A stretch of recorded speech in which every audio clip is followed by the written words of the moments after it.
Cinquième, la zakat sur les dettes.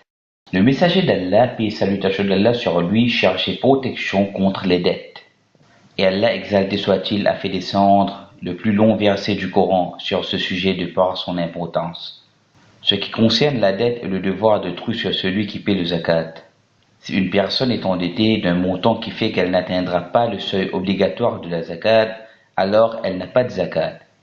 Et si la dette n'influe pas le seuil, alors il doit ôter sa valeur du capital et payer la zakat sur le montant restant. Exemple, si une personne possède 10 000 dollars et qu'elle est endettée de 10 000 dollars, alors elle ne doit pas payer la zakat, parce que la dette équivaut à la nisab et l'annule.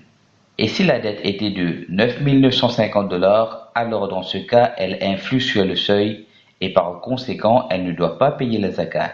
Mais si sa dette est de seulement 4 000 dollars, alors elle doit ôter de son capital la valeur de la dette, et il lui restera une différence de 6 000 dollars, par laquelle la zakat sera obligatoire. Sauf si la dette ne sert pas dans le commerce comme l'achat de terrain au crédit, ou en servant pour l'achat des appareils à coût de millions, comme pour agrandir son commerce, et l'achat des équipements coûtant des millions. Est-ce que cette dette et cet investissement annulent la zakat? Si on le prend comme ça, il emmènera une grande perte dans le droit des pauvres et que la plupart des commerçants sortiront de l'ajout du zakat. La deuxième conférence sur les issues contemporaines de la zakat qui s'est siégée au Koweït a décidé. Premièrement, on enlève toutes les dettes de tous les argents comptabilisés qui ont la zakat. Si l'emprunteur ne possède pas des biens personnels autres que ses biens de base. Deuxième, on enlève depuis ces biens dont on inflige la zakat les dettes accumulées qu'on appelle les taxes d'impôt. Si l'emprunteur n'a point de biens personnels autres que ses actifs dont on peut s'en servir en reconnaissance des dettes, et si c'est une dette d'investissement de longue durée, on enlève de ses biens présents sur quoi pèse la zakat. On enlève la partie qui doit être payée annuellement dès qu'il est dû. Si on trouve ces actifs, on le fait en correspondance de la dette. Si c'est suffisant, à ce point, on n'enlève point les dettes de la somme due pour la zakat. Et si cette somme n'est pas suffisante, alors on l'enlève de la somme due pour la zakat. Troisième, les emprunts de longue durée qu'on paie ordinairement par tranche, c'est l'emprunteur qui paie la zakat de ce qui est entre ses mains après l'enlèvement de la quotité annuelle due par lui, si le seuil minimum est atteint de ce qui lui reste. La statue de la zakat sur les dettes redevables au prêteur. S'il est impossible pour l'emprunteur de rembourser sa dette, comme dans les cas d'une faillite, ou par un emprunteur resté insolvable de longues années, ou d'un emprunteur de mauvaise foi, ou bien s'il refuse de la payer, alors la zakat n'est pas obligatoire sur le prêteur chaque année écoulée, mais seulement qu'une seule fois, celle dans laquelle il a récupéré son argent. Si le remboursement de la dette ne pose pas de problème, comme dans les cas où l'endetté ne pose pas de difficulté pour le recouvrement de sa dette et qu'il a l'intention de la rembourser, le zakat est obligatoire sur le prêteur.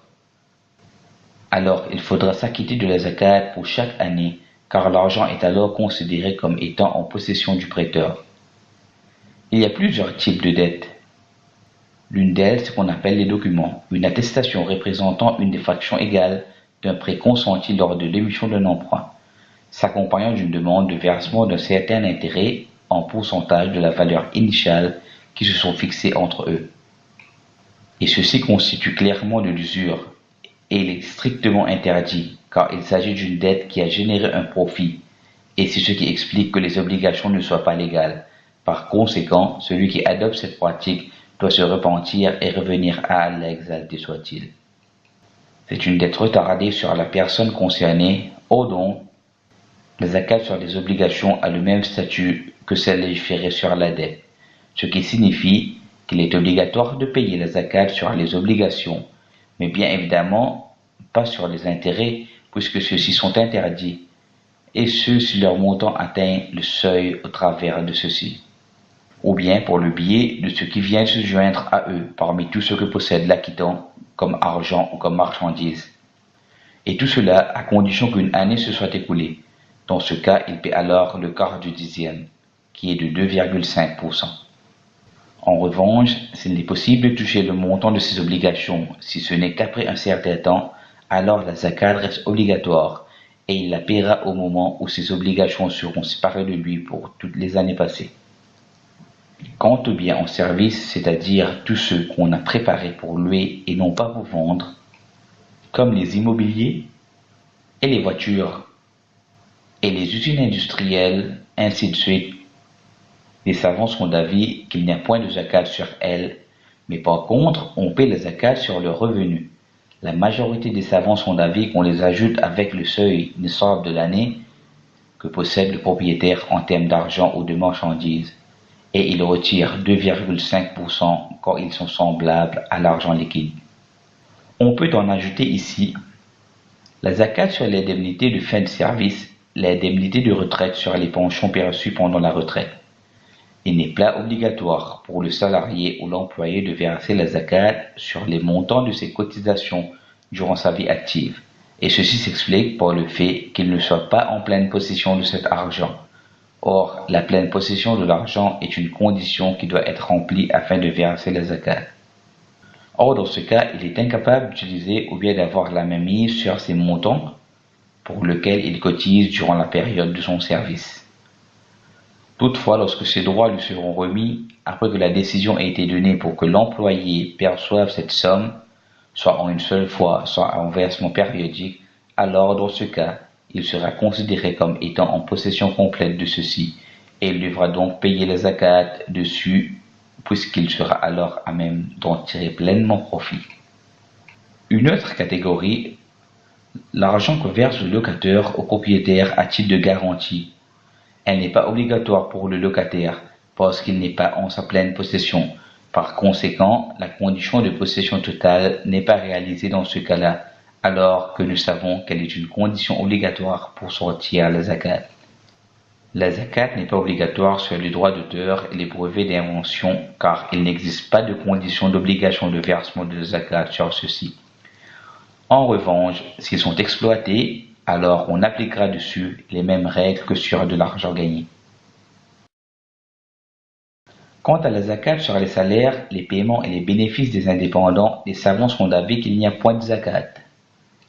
Mais il en ajoute avec les autres argents du propriétaire et on le considère dans le seuil minimum et la condition qu'il complète une année. Leur cas est similaire à celui de la zakat sur les deux monnaies. Ainsi, si le seuil est atteint et qu'une année s'est écoulée, alors il faudra payer la zakat dessus, qui équivaut également au quart du dixième, qui est de 2,5%. L'argent illicite de par sa nature même, tel que l'argent provenant de la vente du vin ou du porc, n'est pas sujet à la zakat, car ce n'est point un argent reconnu par l'islam. La personne doit s'en débarrasser comme l'a enseigné la charia. C'est également le cas de l'argent qui est illicite à cause de facteurs externes et qui a été obtenu par une voie illégale, comme l'argent volé, puisqu'il n'est pas considéré comme réellement possédé. Or, la possession totale est une condition requise pour sortir la zakat, et si l'argent est retourné à son propriétaire, il doit s'acquitter de la zakat pour une année seulement, même si cela a fait des années. Et si l'argent illicite n'est pas retourné à son propriétaire et la zakat a été acquittée par celui qui a pris l'argent, celui qui a pris l'argent, lui reste le péché sur son compte, car il s'est acquitté de ce qui a été obligatoire sur lui par la charia, mais ça ne peut être considéré comme une action qui va l'innocenter, car ceci ne se réalisera pas tant que le bien n'a pas été retourné à son propriétaire.